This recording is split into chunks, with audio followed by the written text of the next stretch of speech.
Let me introduce our opening panel. And I'm really thrilled to have them. As I told you, when I first conceived this conference, there were three people originally that I had in mind. They're all going to be speaking at the conference.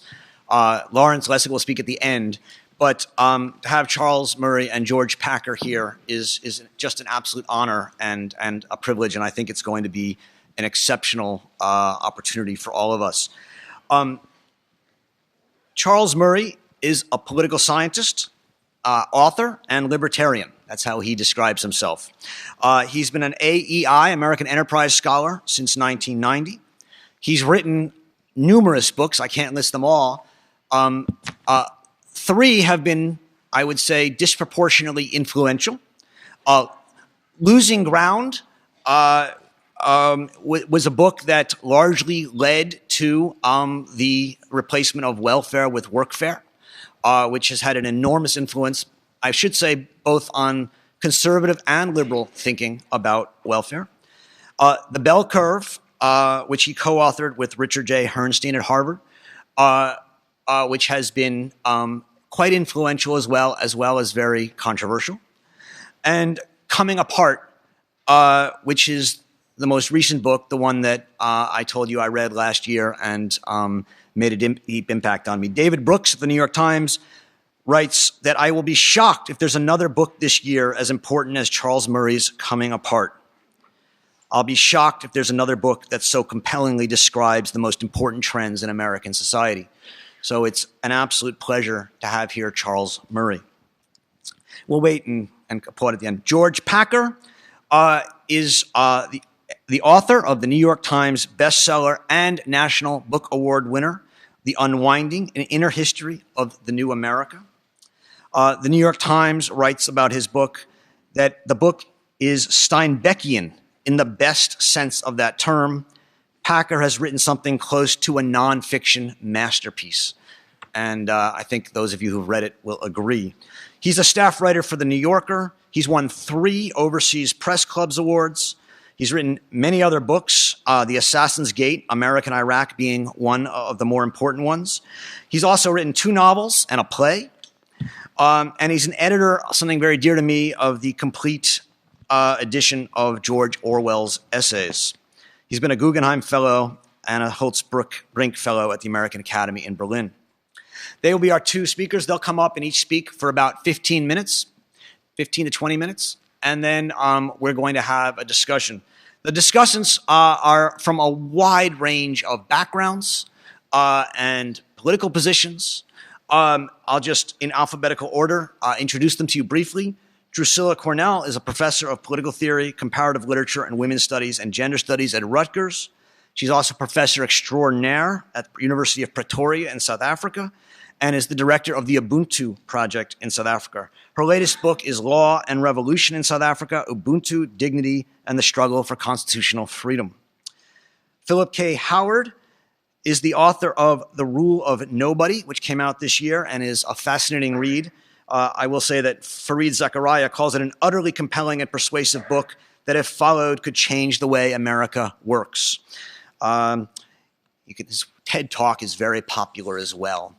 2 of our panelists have actually have the distinction of being on the Daily Show. Philip is one of them. The other is Zephyr Teachout, who is a constitutional property law professor at Fordham University. That's what her bio says. But as she would say it, I think she teaches about monopolies, antitrust.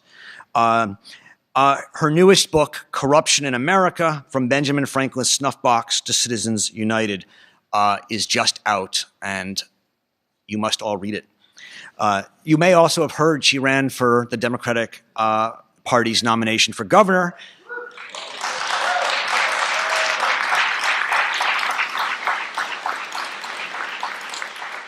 And despite being outspent, but I think 1,02,520 to 1, took 36% of the vote. Is that right? Close? What? 34.5% of the vote. And the majority, I think, of counties or districts. And then finally, Kendall Thomas, who's the Nash Professor of Law, Director of the Center for study of law and culture and at Columbia University. Teaches constitutional law and civil rights. He's the co-founder. I just said that. I apologize. He's taught at many different law schools, and he was the inaugural recipient of the Berlin Prize Fellowship of the American Academy in Berlin. He's also the co-editor of Critical Race Theory, the key writings that formed the movement. This should be an exciting panel, and so to begin, please welcome Charles Murray. You want to come up here? Okay. George and I have just had a small rebellion here. We've decided to sit down during our presentation because a couple of things. One is we have so many people on this panel that we want to give time to. And also this is supposed to be more of a conversation than a series of speeches. And I will try to be no more than 15 minutes max so we can increase the amount of time we can interact. George and I have about the same relationship to this topic as the Tea Party and Occupy Wall Street had to it. I am a libertarian, and like the Tea Party, I get a lot of my energy from my animus toward big government. And a great deal, of course, from Occupy Wall Street was animus toward big business and finance and so forth. But the fact is, and I suspect that that gives George some of his energy as well. But the fact is that in both of cases, Occupy Wall Street and the Tea Party, there is a sense that the game has been rigged. There has been a sense of separation of the elites from ordinary people, and a sense that something is deeply wrong structurally with what's going on in the United States. Both George and I have written about various aspects of this. I did both a discussion of the new lower class and of the new upper class in Coming Apart. I am going to focus on the new upper class in my remarks because George's book is such an evocative statement of some of the same things I would say, and I can join in later, adding perhaps some numbers to go with the characterizations that George will present. Okay, let's talk about the new upper class. New upper class is different from the upper middle class. It's a much smaller group. It's the people who run the country, if you want to think of it that way. The broad elite are the people who are the most important physicians and attorneys and college professors and television station owners in local cities. The narrow elite are the people who run the nation's politics and economics and culture. They are overwhelmingly located in just a very few centers. New York City and its surrounding area, Washington, D.C., its surrounding area, Hollywood, Los Angeles, and of course increasingly now in Silicon Valley, which is a whole new center of a major effect on both the culture and the economy of the United States. The thing I want to do in my few minutes is first to give you a quick sense of where the new upper class came from, because I don't think it's a problem that has been caused by government policy. I think it is a function of the way the world works and has worked over the last half century, and we aren't going to get rid of it by any of the ordinary, we aren't going to get rid of it, period. And then I will turn very briefly to my problems with the new upper class. How did it come about? Essentially, we had two broad phenomena go on during the 20th century, and especially the last half of the 20th century. The first of these was that cognitive ability, plain, simple old brains, became worth a whole lot more in the marketplace than it was before. Consider the case of somebody who has very high visual spatial skills that translate into such things as mathematical skills and also, by the way, programming skills, and has absolutely no social grace whatsoever. You would not trust this guy to go across the street and convince the guy at the 7-Eleven to sell him a loaf of bread. But he's really good at this arcane skill set. How could he make a living in 1920? He could be an actuary, basically. He couldn't even be a teacher of mathematics, really, if he has so little social skills. What can he do in 2015? Well, he has to start by juggling the offers from Google and from the quantitative hedge funds in New York City, because he is worth a fortune to them for that same skill set, and they don't care if he has any social skills whatsoever. But the same thing has gone on throughout the whole occupational structure. It makes a big difference how much money you're worth if you're an attorney. If what attorneys do is write wills and attend to the small, ordinary affairs of life, and they have individual clients who pay for these. And that's basically what lawyers did back in the 1920s and 1930s. And corporate lawyers made corporate salaries, which are good, but didn't make them fabulously wealthy. If you have a situation in which you have an international merger of companies that involves billions of dollars, and you have the ability to negotiate that incredibly complex job, you are worth a commission of a couple of $1 million to do that. If you can navigate the labyrinth of Washington bureaucracy, you can make a difference to the bottom line of a corporation if you can get a regulation worded correctly that makes you worth 4 figures an hour. Same thing is true of all the other ways in which the economy has simply just gotten much bigger, and the amounts of money that is worth it to a company to pay for a combination, of course, of creativity and imagination and perseverance and all these other things which are also important. I'm not saying IQ is the only thing. I'm saying if you are lucky enough to have that really high IQ, you make a lot more money than you used to. The second thing that went on was a good thing, which is that the country got much better at identifying academic talent wherever it was and shipping it off to really good schools.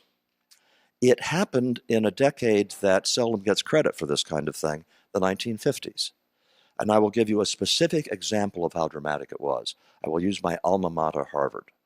The incoming class of 1952 had a mean SAT verbal score of around 578.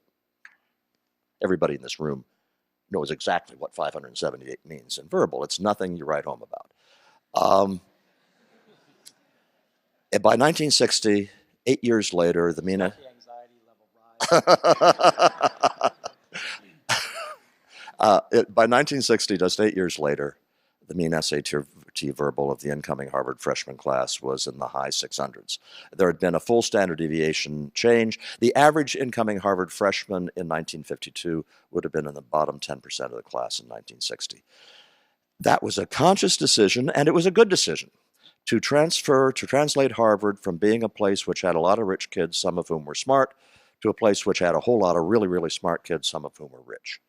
And it happened in the other Ivies. It happened also in the state universities, where by this time the honors programs in the big state universities are essentially competitive with the Ivies in terms of the skill level of the students there. That's good, but what it did, like so many good things, is it had collateral effects. And one of those was it brought together, as never before, academic talent at the same time that the economy was becoming more high-tech, in the same time that you had many more jobs that called upon these kinds of skills, and you started to form a new culture in a way that a new culture didn't exist before. I'm not going to get through nearly as much as I wanted to, but I'll stick with this. And the result of that was that you had different ways of living. Well, I'll give you an example. The average TV in the average household in the United States is on 36 hours a week. Among the new upper class, the television is hardly on at all, and some of them will say to you, actually, we don't even have a television. And if they do have a television, they use it to watch movies, or maybe Downton Abbey and Mad Men. And that's about it. Breaking Bad, if they're really kind of at the outer edge of the new upper class. That's a huge difference. It's not to say that everybody should watch 36 hours a week. It is to say that the new upper class is completely out of touch with a popular culture that they never even see. In coming apart to try to convey to my readers the extent to which they are isolated from the rest of American life, I had a quiz. 25 questions. You could get a maximum of 100 points. The higher your score, the less you were in a bubble. Low score meant you were really in a bubble. It had some good social science questions like, have you ever lived for at least a year of your life in a neighborhood where half of your neighbors did not have a college degree, half or more? But it also had other questions such as, have you or your spouse ever purchased a pickup truck? Or have you or your spouse ever purchased a mass market American beer? The disdain of the new upper class for beer, for Budweiser and Coors and Miller, is palpable. If their beer has not been brewed by Belgian elves, they just won't drink it. And if I were going to say, what are the most important questions in this test, a couple come to mind. And one of them is, have you ever walked on a factory floor? Not have you worked in one. Have you even seen one? Everything we use every day, just about, has been made in a factory. What does it say if you haven't any idea what a factory floor smells like, looks like, the noise, the rest of it? And the other question, if I'd say, what's the most important question in the test, it is, have you ever held a job that caused a body part to hurt at the end of the day? Carpal tunnel syndrome doesn't count in that. You have to have at least your feet aching. Better if something else aches. For a great part of the American population, having something hurt at the end of the day after work is something that happens every working day of their lives. To have never experienced that is an important sense not to be able to empathize with their lives. This kind of cultural isolation is now magnified by the degree to which the new upper class has clustered together.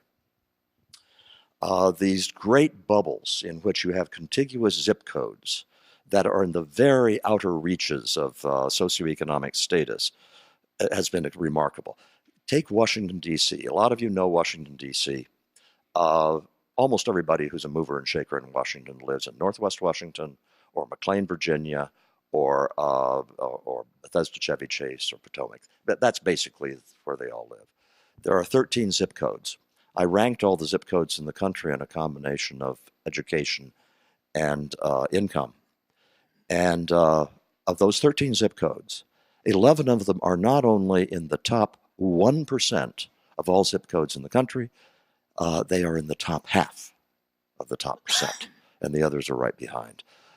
And then they are surrounded by zip codes that are in the top 3, 4, 5%.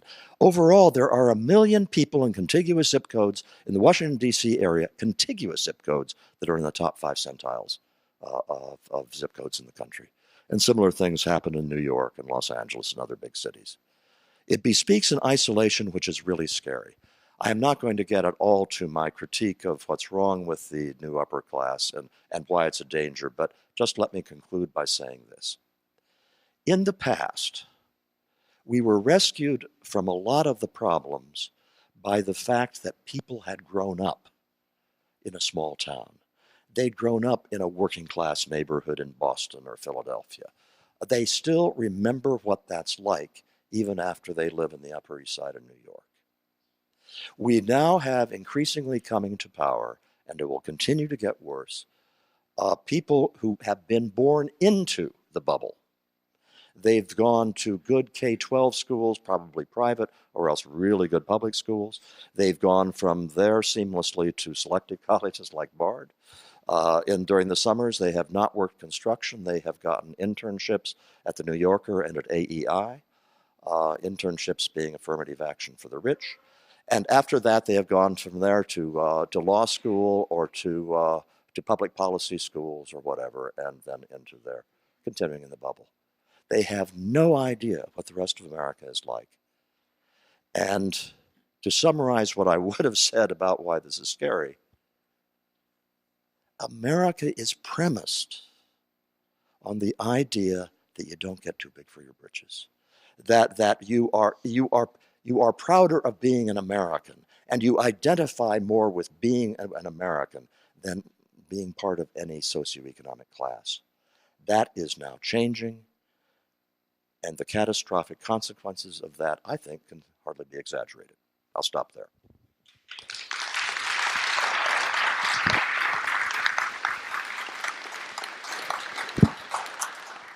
First, Roger, I have to correct you. I think 3 of us have been on The Daily Show, and I only mention it. Oh, I thought you were on The Daily Show. No, I shouldn't. 3 of us, and I only say it because it was the high point of my life, and you you can't take it away from me. I also want to say that two young women here are daughters of close friends of mine, and their mother made me promise that I would leave them with some hope. So I'm gonna do my best. Although, given our topic and given what we're talking about, it's a challenge. Charles Murray in earlier years had a reputation in circles I traveled in of being kind of a prince of darkness of the social sciences, and so it's his title is coming apart, but Charles Murray and I are coming together because there's a tremendous amount of overlap in what his book is about, what my book is about, what he just said, what I believe, and what I'll talk about. So it's not all atomization here. I spent a few years traveling to different parts of the country after the financial crisis and the election of Obama, feeling that we were in one of those moments of some historic transformation. It turned out not to be quite as historic as it promised. Among them were Youngstown, Ohio, a very hard-pressed old, dead really, not dying, dead steel town in Ohio. Rockingham County, North Carolina, tobacco and textile country, which have also begun to disappear, if not entirely, and Tampa Bay, which was one of the epicenters of the housing boom and then of the housing bust. And rather randomly, because I'm not a social scientist, I'm a journalist, I met people, talked to them, and kept going back and spending weeks and months getting to know them and following them to see what was happening in their lives. And so a few things that kept coming up in every place, in all of these places. One, I kept hearing there's no more middle class here. There's just rich and poor. And really what they meant is there's just poor, because it was hard to identify who the rich people were in some of these places. Tampa Bay is a little bit of an exception. Two, people were alone. I mean, in some ways, alone in the sense that they lived alone. They didn't have spouses. Some of them didn't have children. Every one of the major characters in my book is pretty much on their own, both in terms of family and in their sense of whether there's any support out there for them. So you mentioned institutions earlier, Roger. Is there a civic association? Is there a church? Is there a union? Is there a newspaper? Is there a government agency? Is there a business, a company that they can count on to realize the middle class aspirations that Charles's book begins with, and that these people say have faded away? No, they were all making it up on their own as they went along, without any conviction that if they failed or if they needed support somewhere, they could turn to an institution, a local. I don't mean a global. I mean a local institution to give them guidance, to give them information. Media were also in some ways missing from their lives. They had all the world's information at their fingertips, but they had no reliable source of information, let's say. No local newspaper that basically cared about the issues that they cared about and that reported on them in a useful way, because the media for them was either cable news or websites, and both of these had been given over entirely to national issues and to partisanship in a way that was, inflamed them, and they had their allegiances, but it wasn't useful to them. It didn't help them navigate their own lives. Third thing was corruption, which I guess we'll be talking about a lot. They felt that business and government were in a collusion together, that the game was rigged, and that it shut them out, that you had to be the right person, have the right amount of money, know the right people, be in the right place in order to make policy work for you, and that it wasn't working for them because they were out of it. And fourth, if they did have children, they felt that their children would not do as well as they were doing, which was saying something because they weren't doing all that well.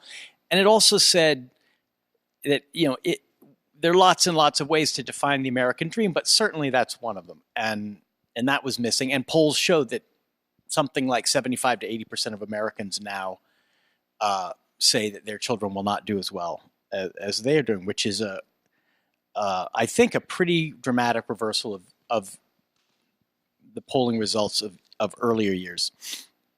And so the question really is, what our topic is American values, and what are the values that are threatened by this state of affairs? Let me just say a little bit more about each of these people. One is a woman named Tammy Thomas, a black woman in Youngstown, who in a way is a Youngstown success story, because having had every card dealt against her, mother, heroin addict, father, not around, brothers in jail for pretty serious drug and gang offenses. Youngstown itself, steel industry disappeared almost literally overnight. Like in 5 years, 50,000 jobs in a rather small area were gone in the late 70s and early 80s. So, and this was when Tammy Thomas was just leaving high school. You would think, this is a death sentence. And in fact, Youngstown became, Murder City and arson capital of America. She got one of the last good jobs, which were jobs that by then were mainly going to women. They were not jobs that the men from the mills who had done the really hard industrial work were getting. It was going to single mothers like her, because she had 3 children. She dealt 3 cards against herself by having 3 children without much means to support them. She then went to work on an assembly line at an auto parts factory just outside Youngstown. And that, for 20 years, allowed her to raise her kids and get them educated in. She had to keep moving because the blight kept following her. So she went from the east side of Youngstown to the south side. She went from the south side to the north side, one step ahead of catastrophe. And her kids all graduated from high school. They all went to college. They did not join the gangs. They did not get pregnant in high school. And they're all now doing really well, not in Youngstown. They're in North Carolina and Florida. Because Youngstown didn't seem to have a future for them. In the middle of her life, Tammy's, the floor underneath her disappeared. The job disappeared. The thing that allowed her to, along with her own character, which is really something to talk about, as she would put it, I would ask her over and over, how did you do this? And she said, I just did what I was supposed to do, as if it was the simplest, most obvious thing in the world, whereas I wanted to say, no one does what they're supposed to do. The job became part of a strategic bankruptcy on the part of Delphi Auto Parts, which shut down its North American operations, Canada, the U.S., tore up its contracts, and moved all the remaining jobs, because many of them were already gone, to Mexico and other low-wage destinations. That was it. Those were the last jobs in Youngstown. And she got back up on her feet and went to school to get a degree and became a community organizer. And that gave her a whole new, more, I would say, analytical perspective on Youngstown. It's interesting. She said to me that throughout her life, she had simply blamed other people for their own problems. And she felt rightly so. You screwed up. You didn't do what you were supposed to do. Very, willing to cast moral judgment and accurately. But being a community organizer also showed her that there were these larger forces, such as a company simply leaving because it could get a better deal in Mexico, that in some ways drove people into bad decisions that worsened a situation that was already difficult. So she's a remarkable woman, and in a way hopeful, because I would say her story is about not giving up. It's about being rooted to a place, even a place that was dying around her, and about, in the middle of her life, reinventing herself, which is something Americans, I think, are pretty good at, because we expect to have to, and becoming an activist, becoming someone who actually took agency of the problem she saw, rather than simply trying to fend them off. Dean Price is the second major character. He's a small businessman in rural North Carolina, and he too had a reckoning in midlife. The book kind of comes to a head right around 2006, 7, 8, when lots of things are collapsing. And his was that this chain of truck stops that he owned on Route 220 between North Carolina and Virginia began to go under with the with housing prices dropping, financial crisis, and with competition from Walmart, Exxon, Sheets Oil, multinational competitors who could undercut him.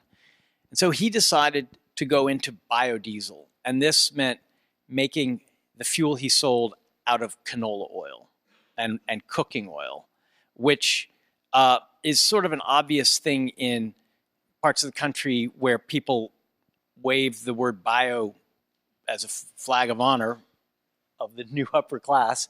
In his part of the country, it was revolutionary, and it took a lot of convincing of others to sign on to. And he did not do well. He was bankrupt. His partnership ended. This is a story of a guy who was flat on his back several times and kept getting up. But it's not, I don't want to make it an optimistic story, because it's really a story of someone who came very close to defeat. He's still at it. So there is something about persistence in these stories that I hope is a lifeline to think about. And it's persistence where they are. It's very much about fixing things right where they stand.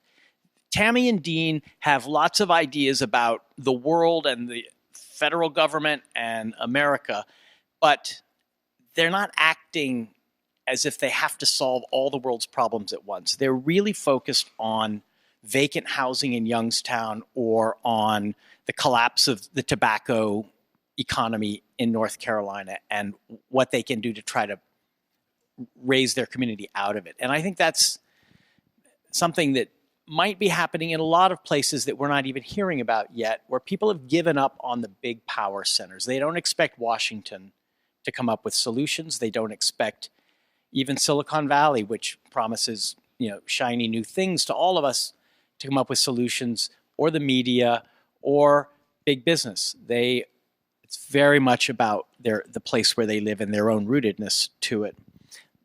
And just to finish, the third main character is a Washington insider, former Joe Biden Senate aide who became disenchanted with Joe Biden when he turned out not to be a particularly nurturing boss, and also with government. And he did what everybody in Washington does. He went through the revolving door and became a multimillionaire lobbyist. And as he said to me, because he's incredibly brutally candid about this, there are lots of people like me around Washington who you've never heard of, who are making millions of dollars simply because they once served in government.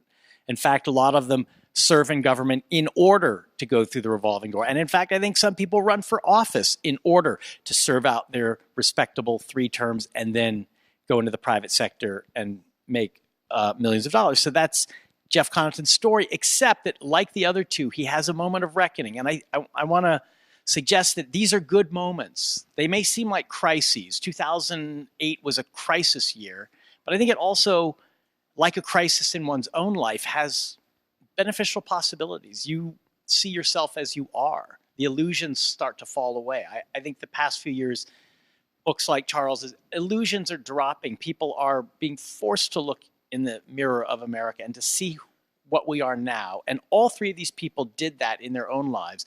Jeff Connaughton became sort of disgusted with lobbying. I have to say it was partly because he lost a lot of his net wealth in the financial crisis, so there was an element of self-interest. He went back into government thinking that what he was going to do, he became chief of staff to this senator who took Biden's seat when Biden became vice president. He said he thought he and Ted Kaufman and others in the Senate would enact really sweeping Wall Street reform. And in his view, it didn't happen. And essentially, he retired. He I don't think we've heard the last of him, but he's living in Savannah, Georgia, and wrote a memoir and burned every bridge, which is a wonderful thing because people in Washington never do that. They always keep themselves viable. They write an op-ed that's scathing, but they don't name any names. He named every name. and he allowed me to name the names. So it's a picture of what's happened to Washington as a place that's just become about sustaining itself and about the revolving door. But he's the most cynical of the three. And that I think it's partly because he tried to take it all on. He tried to change Washington and to change the country through big national legislation. And that doesn't work these days. So I'm most hopeful when I'm thinking about Tammy and Dean, who've kind of had the hardest time of it. The book also has a Silicon Valley element. Peter Thiel, the founder of PayPal, is in it. And I guess all I would say about that is out there, you feel as if you're living in a completely different America because everything is working and money just seems to appear overnight. And those socially graceless 24-year-olds, sell their company to Facebook and become billionaires. And it's a kind of magical place. It's utterly, I mean, if you think there are bubbles in New York, Washington, Seattle, Denver, whatever, Silicon Valley is the ultimate bubble. A question I asked people out there was, why is the age of the information revolution coincided almost exactly with the age of ever-growing economic inequality? Just a question, like, do you think there's a relation? Has it, contributed? Has it failed to stop it?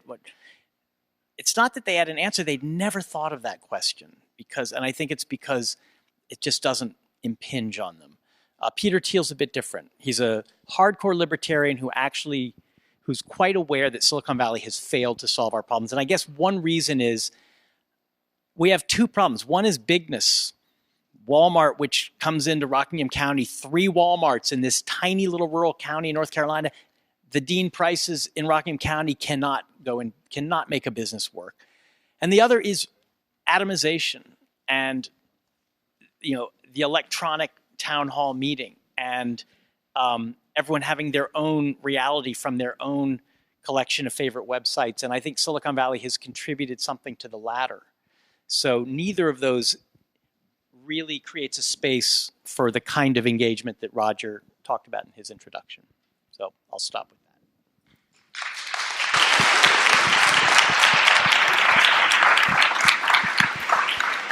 So thank you, both Charles and George. You have to update your bio because it doesn't have the Daily Show on your bio. Everyone else puts it on their bio. So we have about an hour for questions. The 4 panelists are going to ask the questions. I will take questions from the audience. You can also tweet questions to the Arendt Center with the hashtag ArendtCon. This is the new world. If you prefer, and we'll also take some questions. But I'm first going to ask our 4 wonderful discussants to each pose 1 or 2 questions to George and Charles, and we'll get going. Do you want to lead off, Drucilla, Cornell? Yes, thank you, Roger. I'm very honored to be here. Like you, George, I never expected to be on a panel with Charles Murray. In fact, I oftentimes think of you as a specter. I taught targeted groups in the SATs, determined to show you wrong, and succeeded.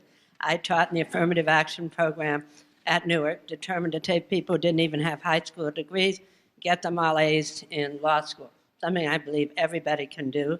Continued to tutor women students in law school how to knock those exams right out of the ballpark, succeeded in that. So always you were on my mind. But my question today, and I worked as a dye sorter in Silicon Valley. I worked in the auto factories, and I was a grade A welder. And that led to a problem, which was a major misunderstanding with men. Men would ask me, will you give me a blowjob? And I thought they wanted me to melt metal. And only recently, my teenage daughter said, they didn't want you to go get your blowtorch, Mom. And I thought, no wonder they seem so confused. So my factory experience actually led to a lot of richness. Obviously, Kendall's writing on race has been so influential in my life. I was fighting racism every step of the way. But my question to Charles Murray is about marriage, because here we're on the same page. 1963, my father tries to convince me that a condom is a balloon and that he and his friends were having a balloon party while we were vacationing. Now, I grew up in a world of philandering men and women accepting it. Betty Friedan, 1963, and everyone lies. She meant the men, but she also meant the women because they said that there was nothing you could do about philandering, so you denied it. Now, unlike John Adams' worry about infidelity, I went on a moral path to find out if I could salvage marriage, get men back to fidelity. And I found Hegel. Now, once I'd found Hegel, Hegel argues that you have to have reciprocal symmetry between men and women. That meant equality. That meant feminism. And then I found Mary Wollstonecraft. You have to educate men, but only women of true equality with you can ever be your equals and can ever be the ones you stay with. And therefore, you won't sexually objectifying them because there will be that eye on the other side. And so my solution when I dated, and you know what it's like, I don't think they still call it first base. You're at a movie, some guy's trying to slide in, right? And you're trying to watch the movie. You can't even eat your popcorn. Then he's trying to go for second.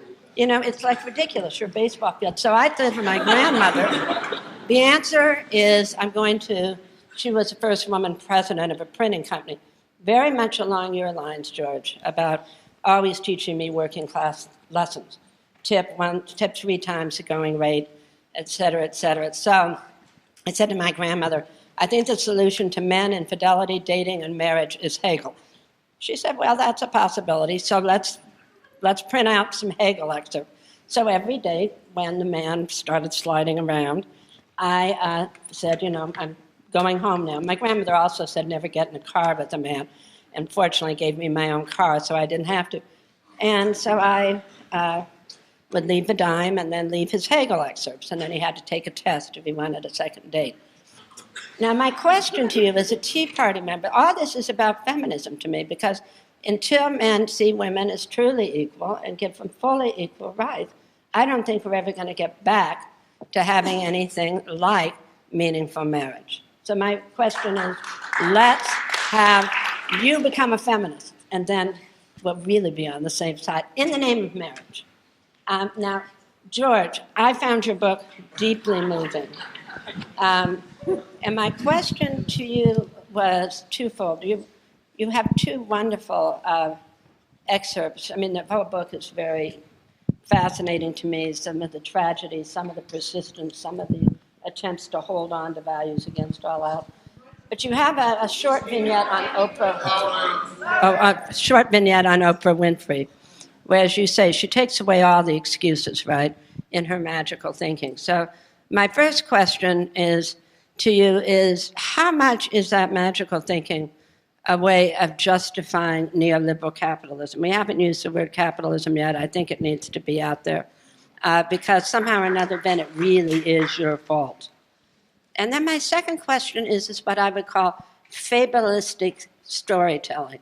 You have another wonderful fable by Elizabeth Warren, a 5-minute, I'm not saying that she didn't tell you this, I'm sure she did, has nothing to do with the truth of Elizabeth Warren's life, because Elizabeth Warren was a relentless opportunist to get into the new elite and became a Democrat. Once she was at Harvard, everybody was a Democrat.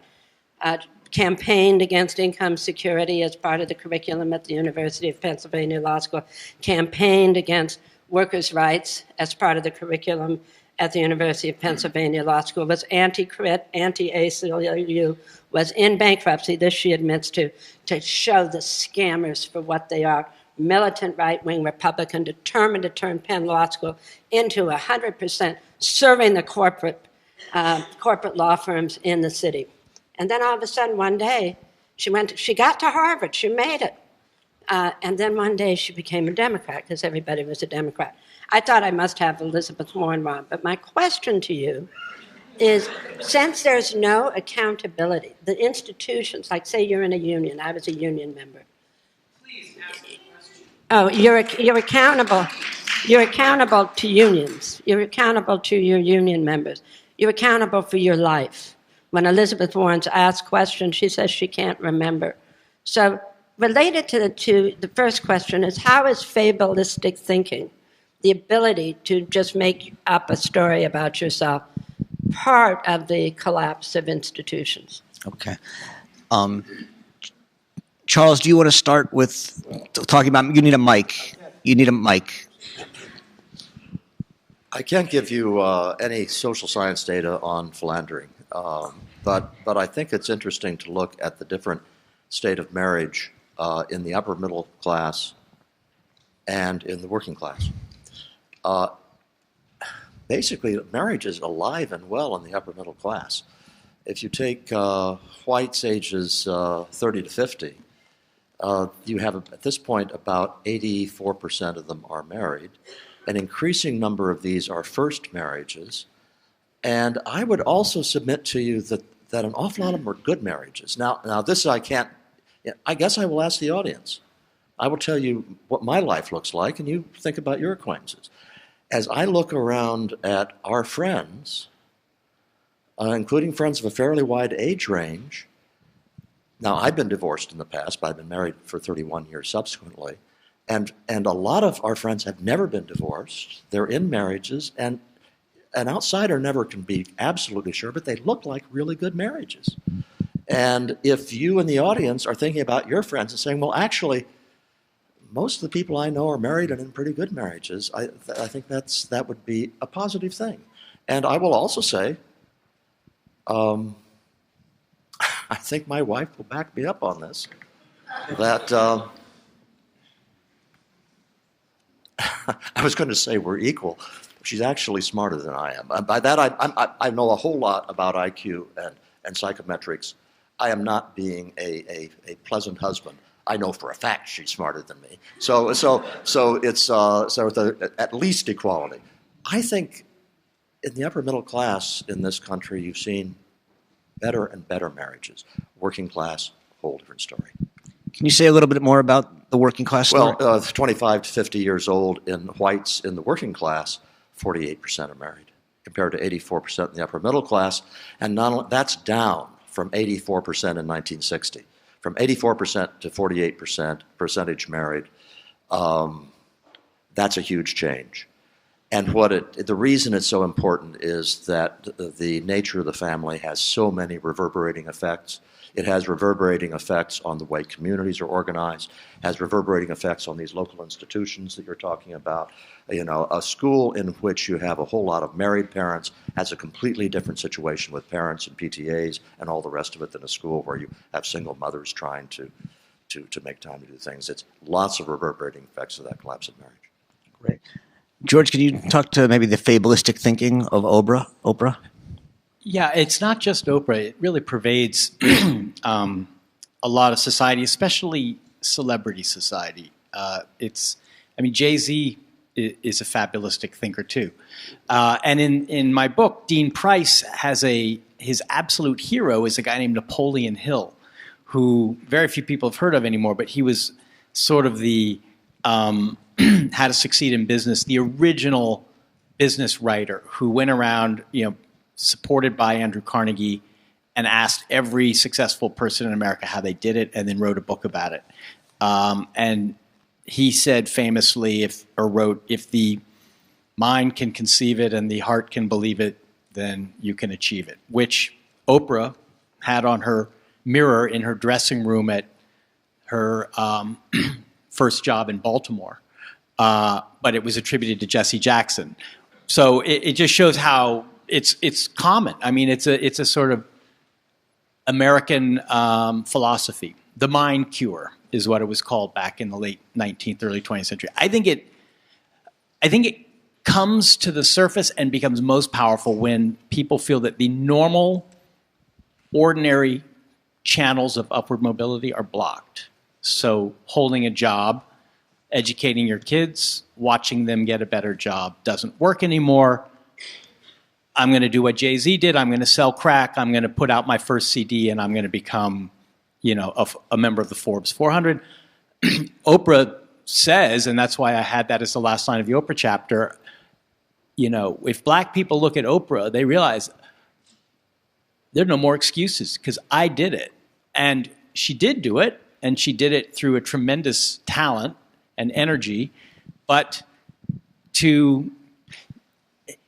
what it does is it denies the force of circumstances and of society. And just as one case study in my book, there's a family called the Hartzels.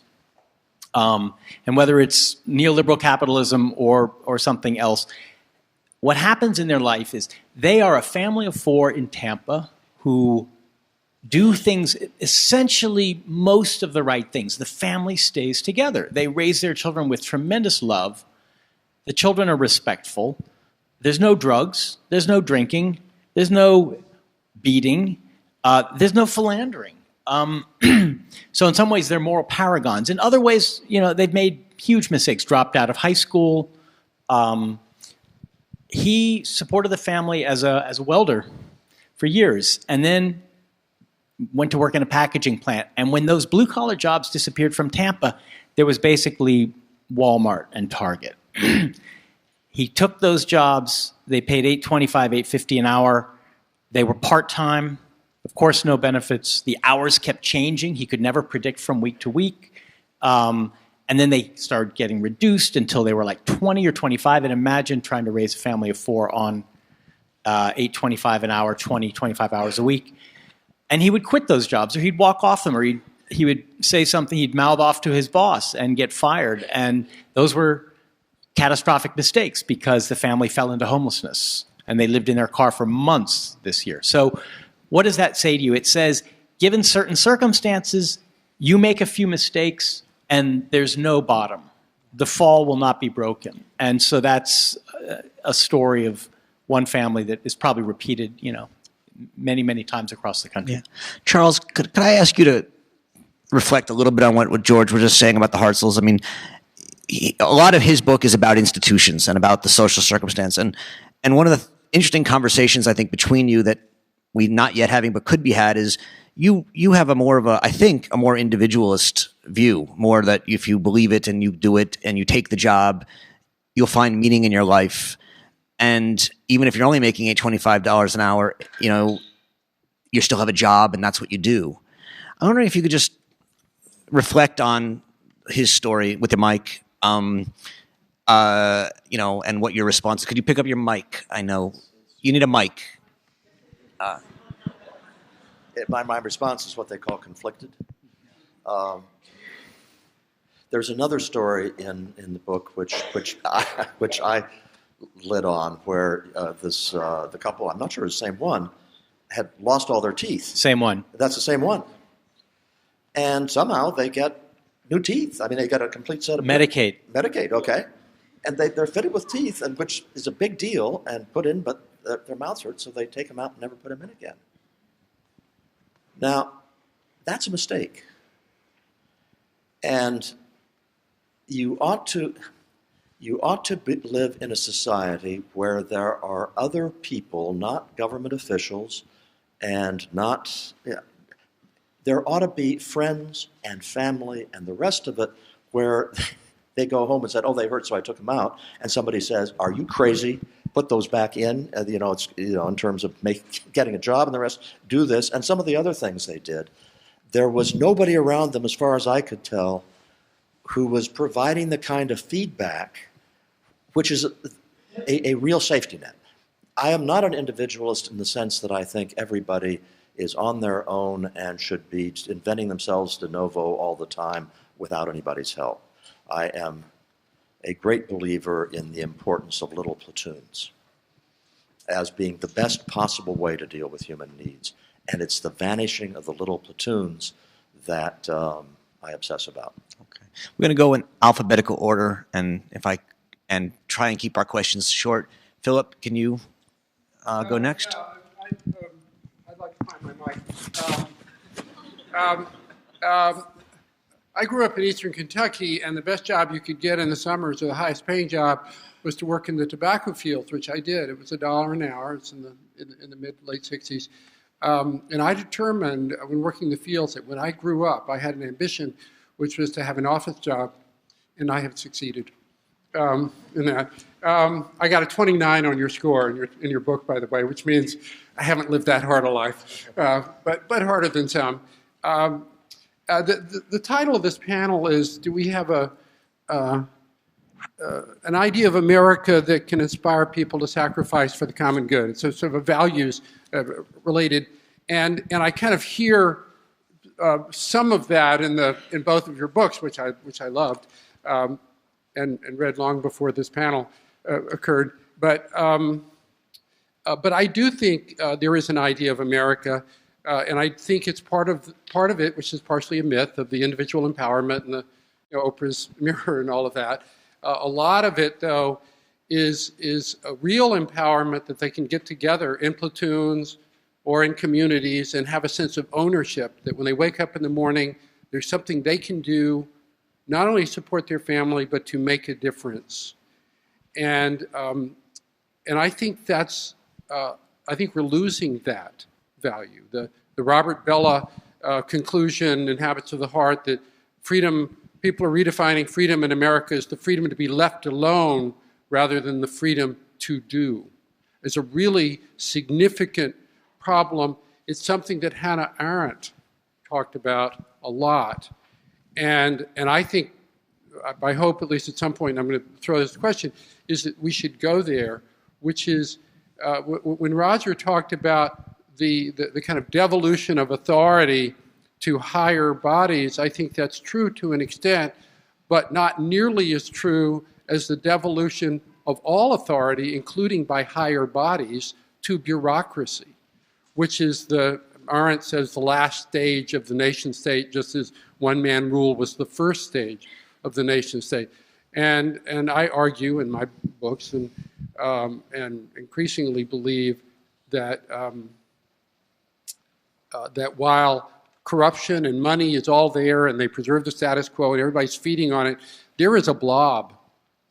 And the blob is really not owned by anybody. It's not owned by Joe Biden. It's not owned by, it's just there. It prevents the president from rebuilding infrastructure. It prevents people the teacher from running the classroom, from being spontaneous. It prevents citizens from getting together, providing social services. It prevents people from doing what Americans in the little towns I grew up in and you grew up in always did, because we comply with the rules. So my question to you and to these two, both of you have written about it, what is your take on the kind of formal structure of society and how that affects the Tammys and the Deans and the sense of community or lack thereof, and when you're talking about these polarizations, which I also agree with? Well, I just finished yesterday sending in the final chapter of my new book to my editor. And the new book contains so much quotation from your stuff that I think I violated copyright laws. Yes. Your book will sell better. Can I just have a cut? and the thing you are alluding to, the blob, is the main topic here. So I'm kind of afraid to go on with the answer because I get into a rant. Yes, I think that we have, and I think of it in terms of the regulatory state, combined with all the ways in which the law has become such a complex monster that you write about, that there are all sorts of ways in which people could ordinarily cope in life, and they keep getting squashed down because they have run afoul of some rule, they have violated some regulation. The feds come out, or the state people come out and say, oh, no, you can't do that, and here's the fine you have to pay. Well, this is one thing if it's done to a corporation. You know, they have money, it's a problem, but they have people who can deal with that. When you have a guy who owns a little plant nursery, or he's a plumber, or something else like that, it's real easy to squash that guy. It's real easy to make life so difficult that he is not able to do a whole bunch of the things, whether it's in his own livelihood or in the community, that 50 years ago he could have done. I'll stop there. You pushed a button on that one. Just very briefly, I mean, in a way, we all seem to be against big things, and maybe the breakdown between left and right these days is whether the big thing you put most of your energy into opposing is government or corporations, because certainly people's daily lives are also hugely affected by, and in some ways limited by, giant corporations that they don't even know the address of, and that don't have any loyalty or responsibility for the country, let alone that little community, because of globalization. But I'm going to leave it at that and just say what I really want to do is hear from some people in the audience, especially people, say, under the age of 24. I would love to know what this means to you, whether we're talking about something that just isn't the country you're living in because you're in school or you have been focused on getting into college, or because institutions are barred and barred seems like a good institution or whatever. Just I want to hear from young people especially. We want to do that. Yeah, we're going to just ask two quick, hopefully these quick questions, and then have time for questions from the audience. So Kendall, you're next. And we'll try and keep them moving. So try and be brief. First, let me say that I'm very glad to be here and honored to be on this panel. Like Drucilla, I certainly would not have imagined when I got into this business that I would be on a stage in a conversation with Mr. Murray. It has an air of unreality about it, and it forces me to rethink and reimagine, in fact, in some fundamental existential way, who I think I am. Because panels like this, of course, are also constitutive, right? We're talking about ideas, but we're making ourselves up together. And so it is in many ways a measure of both the promise and the possibilities on one hand, and the deep structural contradictions that characterize intellectual life in the era of neoliberal capitalist democracy, if democracy is a word we want to use. I have a question for Mr. Murray, and I have a question for Mr. Packer, and you will forgive me because in order to ask the question, I have to set the question up. I was born in East Chicago, Indiana, which is home of the Inland Steel Company. Most of the men in my family worked for Inland Steel. When I was 4, I was taken to California by my grandfather, who did not work for Inland Steel because he was a Baptist preacher and thus insulated from some of the pressures of the black working class that was his congregation. In 1974, I went to Yale College, and after Yale College to Yale Law School. And I graduated from high school the year that my mother, a single mother, graduated from college. She started out in a community college for 2 years and then went to California State University in Chico.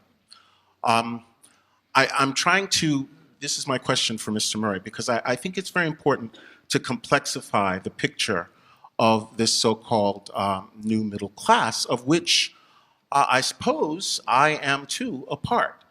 And yet I could not hear myself in the narrative of who that middle class is in Mr. Murray's description, because I thought of the letter I read last night from my Uncle Paul, who in 1994 was arrested for attempting to rob the 7-Eleven in Oroville, California, where my family lived, in the very grip of the crack epidemic.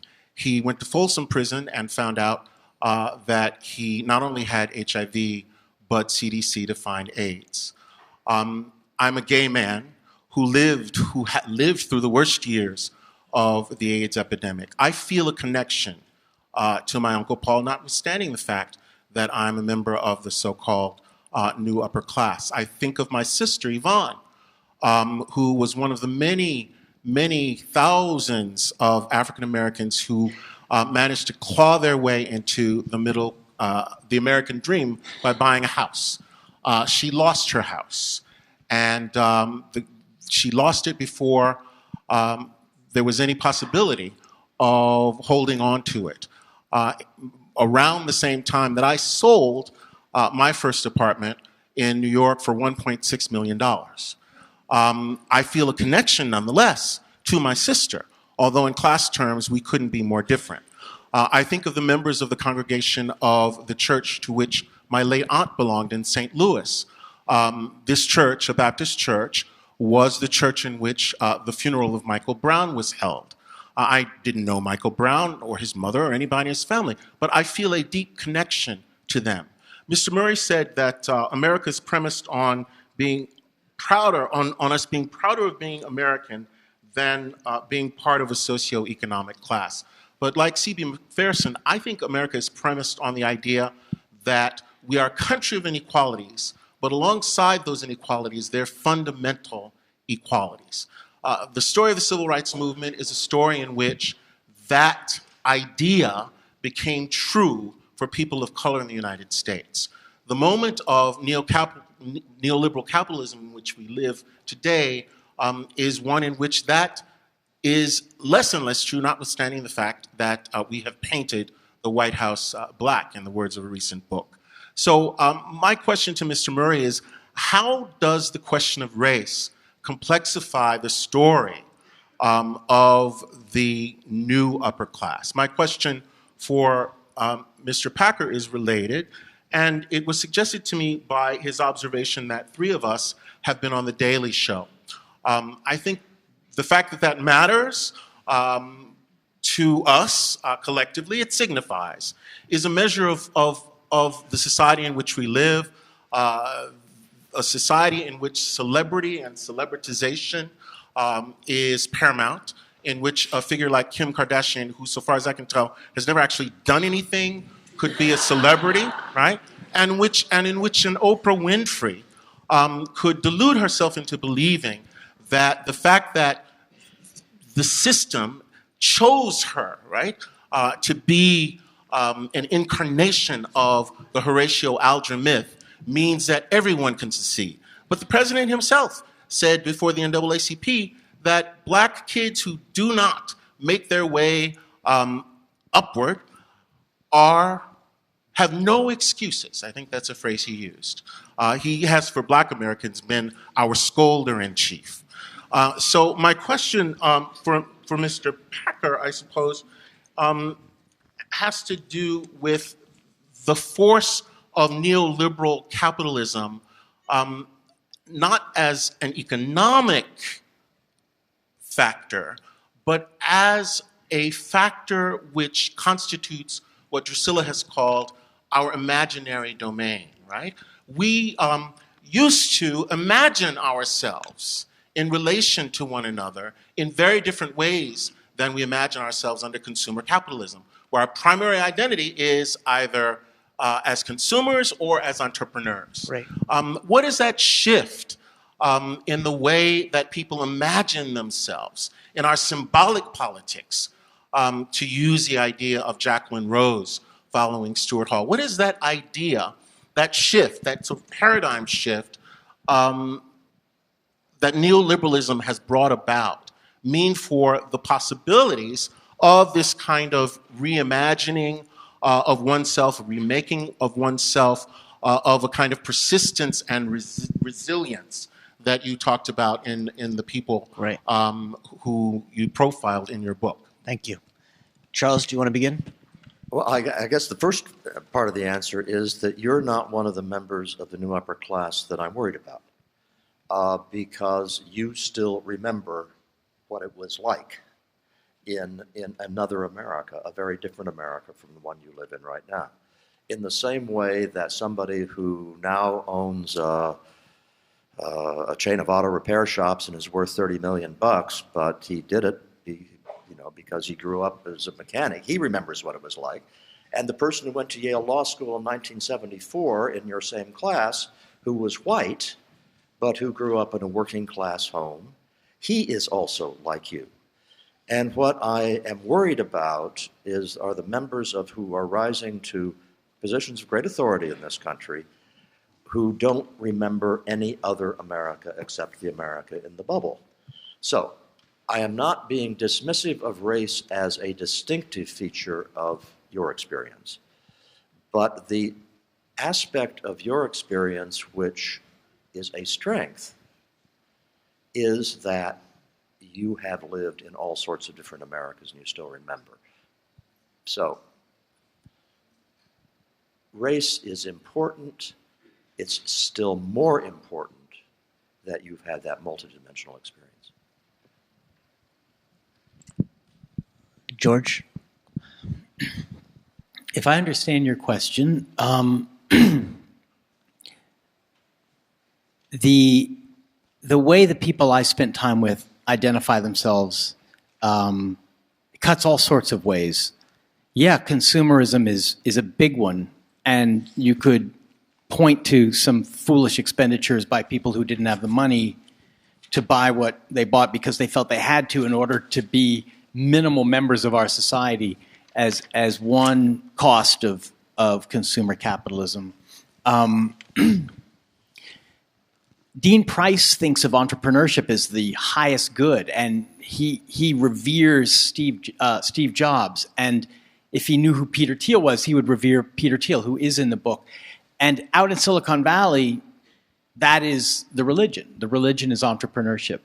Although it has a way of quickly leading to fairly top-down corporate hierarchies once they succeed, because it turns out that Facebook is in some ways a more opaque and hierarchical company than IBM, even though the spirit of it, the ethos is we're all hackers here. You know, we're all just guys in jeans, and it is guys in jeans, staying up all night coding. So I guess in some ways the imagination is of, in many parts of the country and in many people, the lonely individual who is going to either make it or not. And the celebrity culture reinforces that 100 times, so that Steve Jobs represents business success. And it's, it's a galvanizing force. I think it has a good side to it, which is that it fuels aspiration. And in Dean Price, it fuels resilience. Without that dream, the Napoleon Hill dream, Dean might be dead now by his own hand. But at the same time, I think it distorts the true picture, because although Dean has identified Walmart as evil and Steve Jobs as good, Sam Walton was Steve Jobs. I mean, he's another of the celebrities I profiled in the book. Sam Walton was a kind of a self-made American hero who became the face of this corporation. And until his death, Walmart was actually thought of as a great American story. It was after that folksy small-town face was gone, and very quickly, like within months, that all the negative stories about Walmart started to come out. So in a way, the self-made entrepreneur has a disguising effect on what a Walmart or an Apple or any number of other entities in the private sector are actually doing in the lives of someone like Dean Price. So we're going to move on, have one question from Zephyr Teachout, and then we're going to have time for questions from the audience. So Zephyr, please keep it brief as we can. Can you hear me? Yeah. I'm talking tomorrow, so you're going to get more than enough of me. George being on The Daily Show is also one of the highlights of my life. I studied it before I went on. I'm serious. So it seems to me that one of our potential, Charles, these are just beautiful and important stories, because if we're going to come together and decide what we want to do, we have to decide who we are. So this is constitutive, you're saying. But one of the sort of deep disagreements that we may have is about the nature of what a human is and about how differently abled people are. And my own understanding of the meritocracy, or of the sort of the elite, the current bubble, which is a very powerful vision you tell of this elite bubble, is that one of the psychological, I would think, flaws is its own belief in meritocracy as a functioning system. do you believe that outside the academy, but actually in those who hold power right now in American society, there's a meritocracy to select the true holders of power? And then for George, I have a quick question. It's an impossible question. I have a friend who made me ask real questions, so I'm asking a question I don't know the answer to at all, but do with it what you will. I don't know what it means to have an idea of America at any snapshot in time. But if you can say something about what is different now between now and 1986 or 1996, that where this portrait of the political nature of isolation is so important. So I want you to stay away from the mechanical part, but move to the idea part. The idea of America that Price might have had 20 years ago and how that has changed. I'd love to hear some thoughts on that. I don't use the word meritocracy for a reason. I avoid it because I like to believe that human beings can affect their own perseverance and their resilience and their industriousness and all sorts of things. And you'd have lots of psychologists who say, no, that's all driven by genetics and childhood experiences. But I like to think that human beings really can suck it up and do things like that. When it comes to this peculiar thing called cognitive ability that I referred to earlier, that's a pure gift. None of us earns our IQ. And so in that, and one of the things that bothers me the most about the new upper class that is increasingly the ones who have the super high scores on all these tests is they don't seem to understand that it's a gift that they should be humble about as opposed to being proud of. And so is the meritocracy, in quotes, working? Well, one way of saying is it working with regard to governance is, do we have the right set of people making decisions, in these positions? And my answer is no. And they're getting worse and worse because, as I put it in the book, it doesn't make any difference if a truck driver can't empathize with the priorities of a cabinet secretary. It makes a whole big difference if a cabinet secretary cannot empathize with the priorities of a truck driver. And I think we are increasingly ruled by people, I will put it real pejoratively, and I understand that I'm making a generalization for which there are many exceptions. There are a whole lot of people who think that they are smarter than ordinary Americans, and that ordinary Americans need their help in making the right decisions. And so it's okay to have the experts who make all these rules and stage manage people's lives, because you can't really trust ordinary people to know what's best for them. I see that attitude more and more commonly. I see it among academicians. I see it among graduate students in elite colleges. I see it among bureaucrats and elected officials. And pisses me off. I guess that's the best way to put it. So I graduated from high school in 1978, and that's the year my book begins. And I'd say since then, to be very, very broad brush about it, our country has become more free and less fair. It's become more tolerant and inclusive, and also more stratified and exclusive.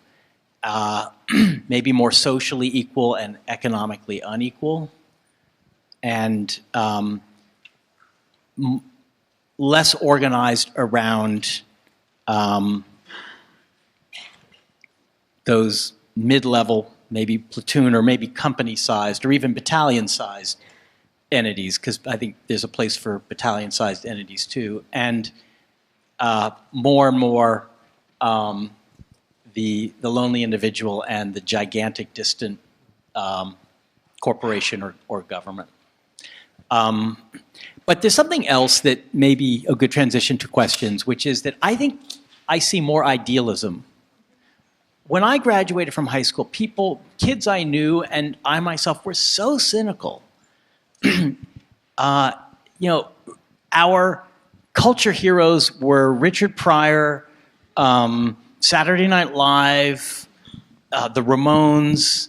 It was a time of like utter disbelief in anyone who claimed to be doing things out of higher motives. And today I don't see that. I mean, I teaching and being around people in their teens and 20s, I sense a true spirit of voluntarism, of wanting to make the world a better place, of believing in joining a cause. And so the question is how that fits with all this decline we're talking about, and whether maybe the next generation is going to be able to atone for our sins.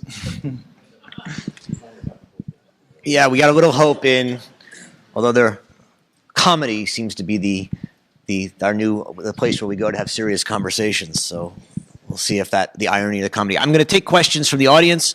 I'd like to have some students from who are, as we said, younger. So there's some mics that are going to be passed around. If you also want to tweet your question to ArendtCon hashtag, you can. Why don't we first start a question right down here?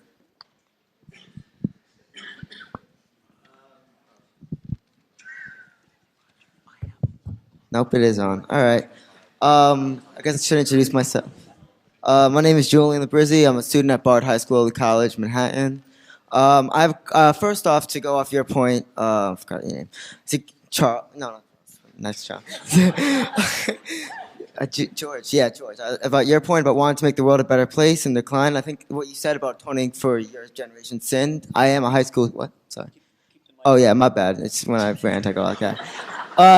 Anyway, it's almost like the atonement to our sins makes sense because its optimism almost comes from a point that almost out of desperation because as generations go by, we notice that since we have such a change in our society, that we notice okay, fine, the 1950s were a very, not incorrect time, because that's kind of weird to say, but it's a very almost, I can't have a word for this, but it's not a time that, it's not as socially advanced as our time is today. Now, that goes into my point for you, Charles Murray. In your book, I read your book. I read the prologue in chapter 17 because that's what we were given from Professor. My teacher gave us a handout for it. Hi, Professor Cho. I know you're out there. I read your book, and one of the biggest problems I had with your book is that you only focus on one group, which is white upper-class Americans, and I understand why you did that. And I agreed with your part about the blob. And my question to you is, what we were talking about earlier, Jeter, with the idea of super zips, and now certain neighborhoods have upper middle class live in a certain neighborhood and lower middle class live in other neighborhoods and stuff like that, along that kind of line. I'm kind of curious in the fact that why you didn't take the youth into effect and how education plays a role in how there's this sort of there's this sort of let's keep the question at how do you keep the youth into effect? Yeah. My question is, why don't you take into consideration the youth and how growing up in a different schooling district affects how youth see the world? And if they're only growing up where all their friends are white rich kids, then how do they see the world as opposed to someone who's gone to a more diverse and open school? Okay. With the mic.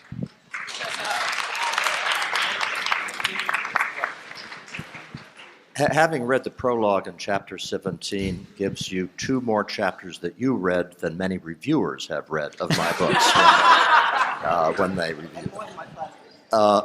Some of what you're asking about I do deal with elsewhere. Point number 1 is education has a huge effect on the composition of the new upper class, okay? And it's this sorting process, particularly in higher education, but that is increasingly going on in K-12, that is very powerful there. If your question, though, is, well, to what extent, if you had better educational opportunities, would you'd have more mobility? Was that what you were getting at in the question? Kind of, but let me put it this way. How do you feel our society would be different if instead of having schools where, by neighborhood schools, by zone schools? Oh, all right, Actually, thank you. I can understand him better before he has the mic, but let's go ahead. I know, this mic kind of adds a weird echo to my voice. But One thing I've noticed, because I've gone to schools in 3 different boroughs, which is pretty rare for students, is that by the time students get to high school, most of their friends are kids from their neighborhood who have the same beliefs as them, and that's kind of a product of the fact that from K to say 8th grade, you go to like a zone school in your neighborhood where all your friends are from your neighborhood, they all have the same, like they all live down the block from you. How would that be different if, say, you got kids from the Upper East Side going to kindergarten, elementary school with kids from like the Bronx? Okay, great. I live in a small town in Maryland. I have been fascinated to watch as my children went through that school system. My daughter went off to Middlebury to go to college, all right? Because she came from a family where, I'd gone to Harvard, my wife had been at Yale, and so she was used to the idea of going off and doing something different. In her high school, you had lots of really, really smart kids who could have gone to any of those schools, could have gotten admitted if they'd applied, never crossed their minds to apply. I think for one of the reasons you're just saying, you're hanging out in a certain circle, it never comes into your radar that you have these options open to you. And I think it's partly a problem and partly not. It's a problem insofar as I would like to see a lot more of the freshman classes at the elite schools consist of people from high schools like the ones that near me, the one where my kids went. It's not a problem in this other sense. Going to Harvard or Yale or Bard, in the grand scheme of things, is not that big a deal.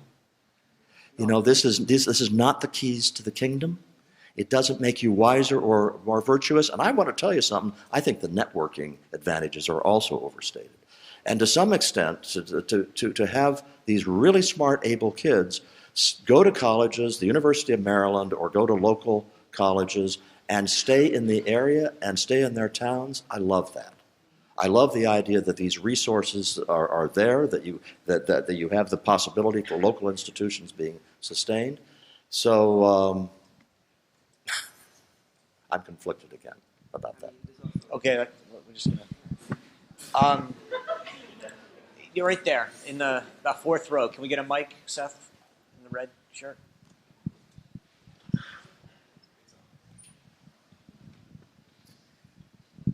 I had an epiphany while you were talking. And it came down to the question was, in the age of economic inequality coincides with, how does it coincide with internet and social media? Well, that's how I wrote it. Because social disconnect on the local level is my answer. And what that means is people, when they text and talk to each other on the phone, whether it's 2 friends or married people or whatever it is, I see in New York hundreds of them, and also in my small town, they are connecting on their own levels. They're not connecting to the community. They're not connecting to the local needs. So there's no need to join a local community because they are connecting. Okay, great. And that destroys the local support groups. So how does the internet and texting, both institutionally but also locally in families and communities, affect what it means to live in America today? I'd like And to hear also, George one more talk thing, about the that. media We have to- ignores them because they're texting to each other, Okay. and the media doesn't even hear them. I have not had nearly the experience you had, and I'd like to hear about it. Well, I mean, I'm kind of a, the celibate talking about sex here because I don't tweet. I'm not on Facebook. I've deliberately stayed out of the world of social media, not out of a sense of superiority, but because I'm afraid it would enslave me. Because I see my friends tweeting every 37 minutes, and those minutes are gone. You can't get them back. So, and it also cuts you off from the physical world, I think. That to me is, in New York, one of the truly alarming things about the iPhone. I've got it right here, which is people crossing the street with their face in their phone. How many times have I had to put on the brakes in order not to kill them and wanted to kill them? So I'm not going to scold, the 20-somethings for, texting 10,000 times a month.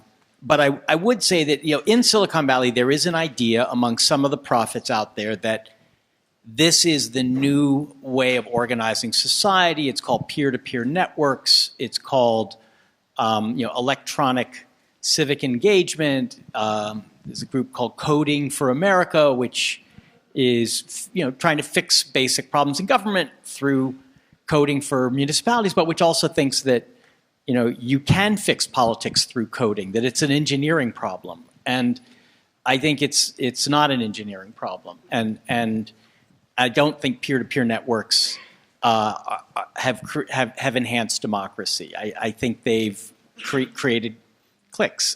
So I'm skeptical of internet, social media as a way toward democratic renewal. I see them as tools, and I use them all the time.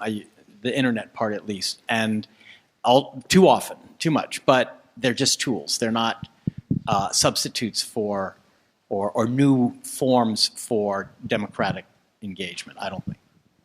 We have a nice segue, a Twitter question that's been passed to me, which is, how has racial inequality resulted in corruption of opportunity and success? And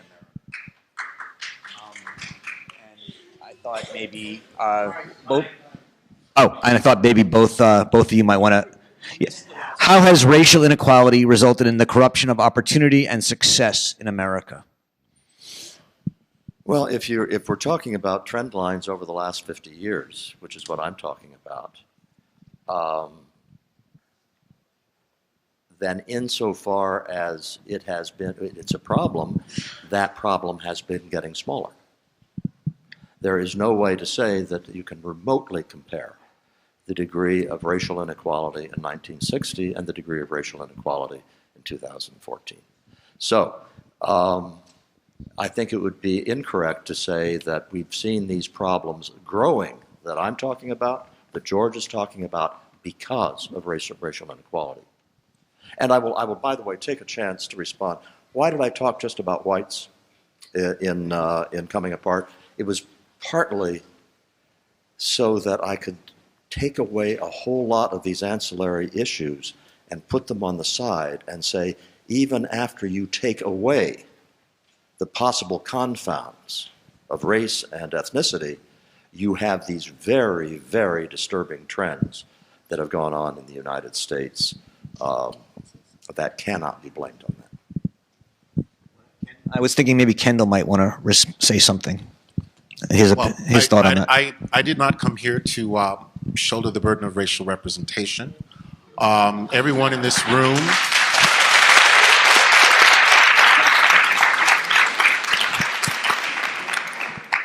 is implicated in the politics of race, even in this putatively post-racial moment.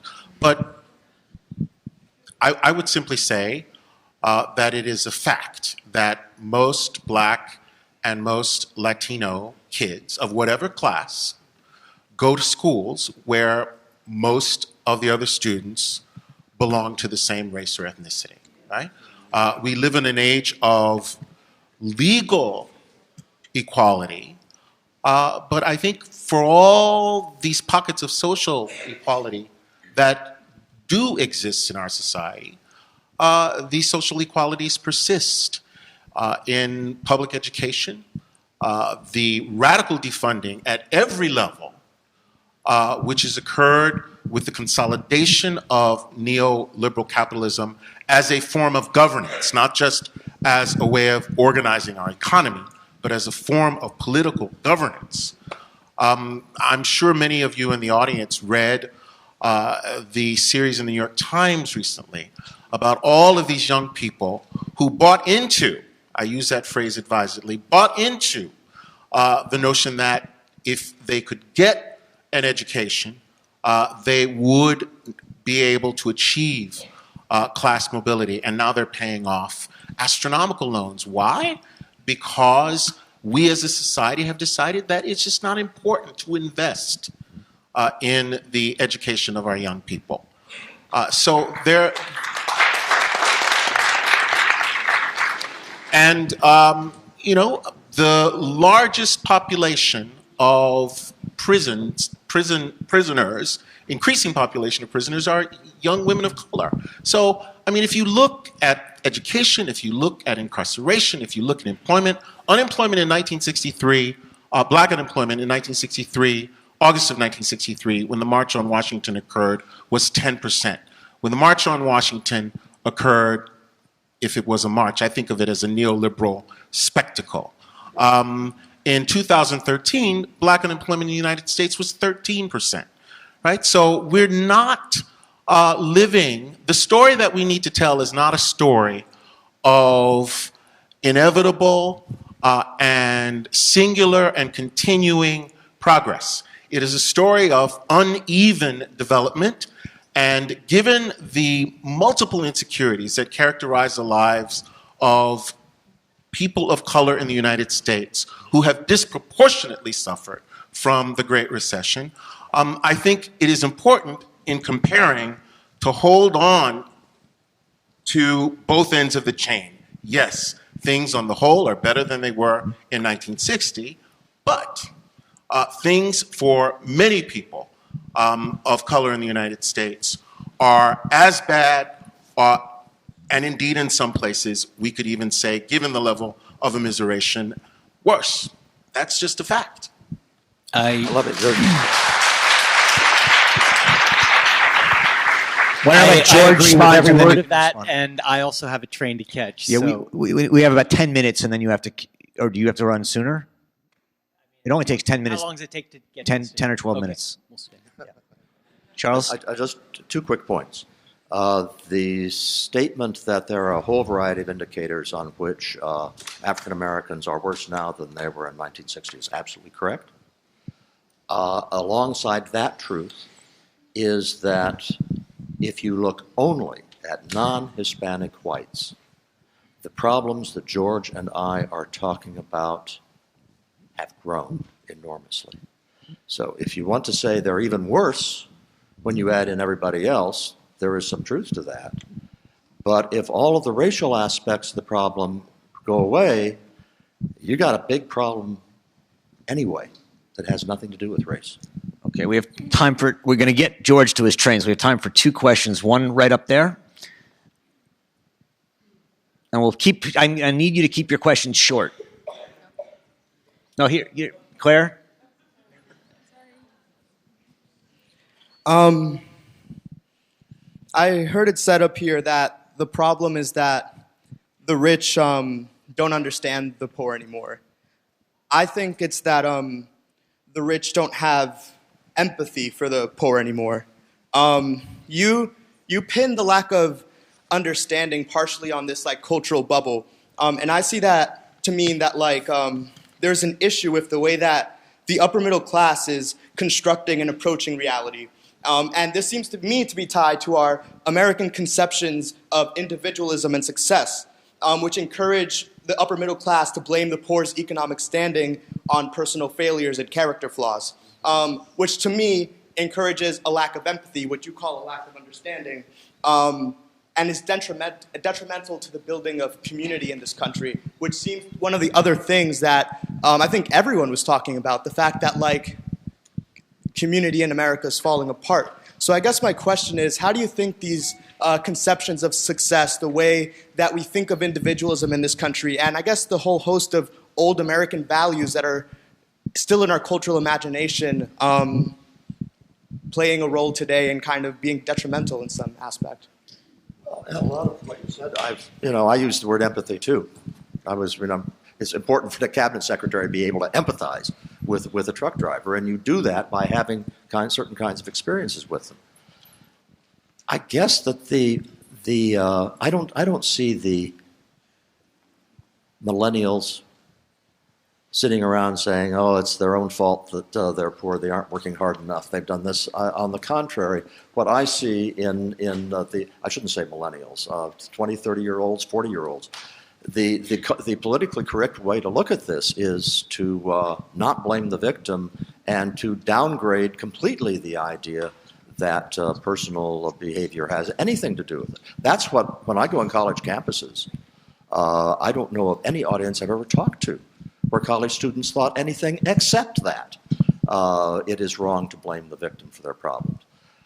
Instead, you've got 30-somethings who are rising to positions of authority, who are running the country, and so they have all these nice, sweet, compassionate thoughts about the poor.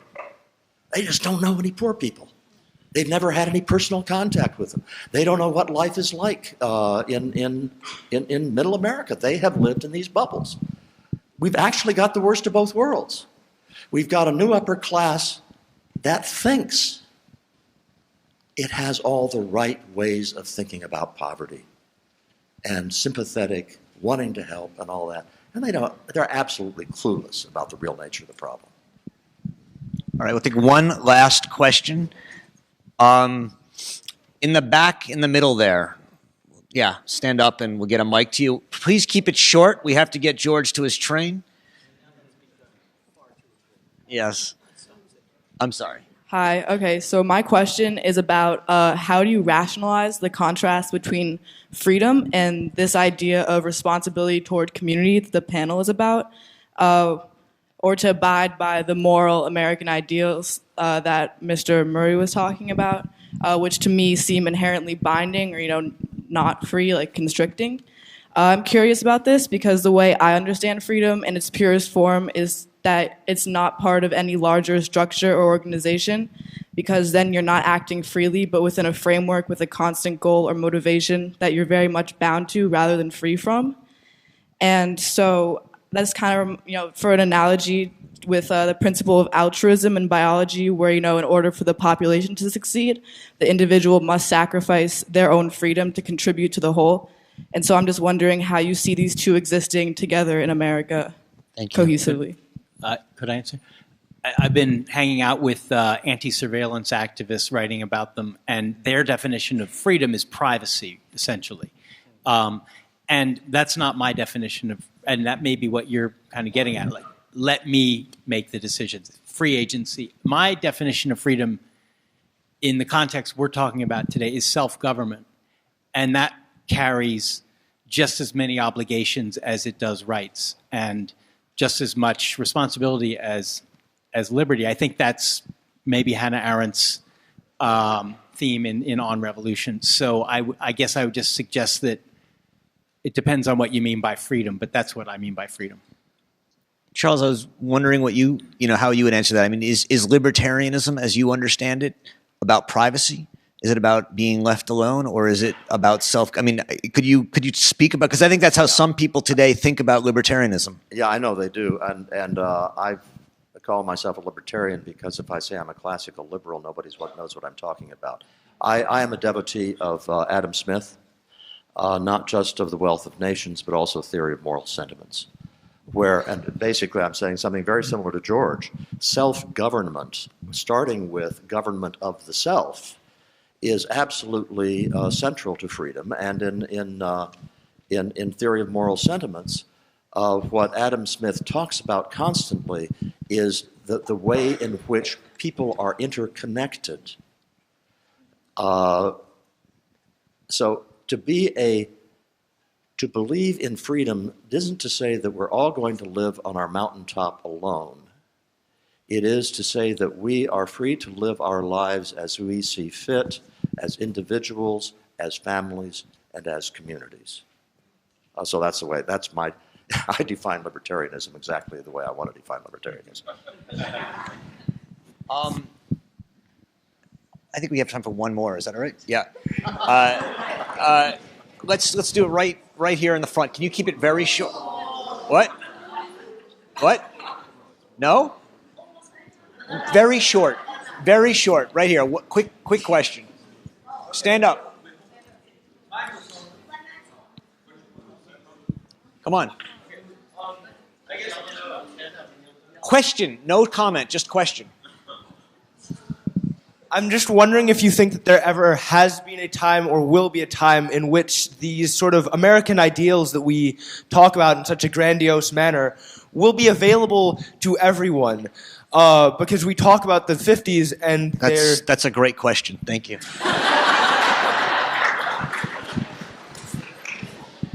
I think that the trajectory of American history was that we were making progress. That we started out with the almost Shakespearean tragic flaw of slavery, which compromised the moral authority of the Constitution. But that over a long time, we made progress. We were constantly moving in the right directions. And I also, it's amazing how much I agree with George. When he characterized in some ways... But I'm not a libertarian. Yeah, I know.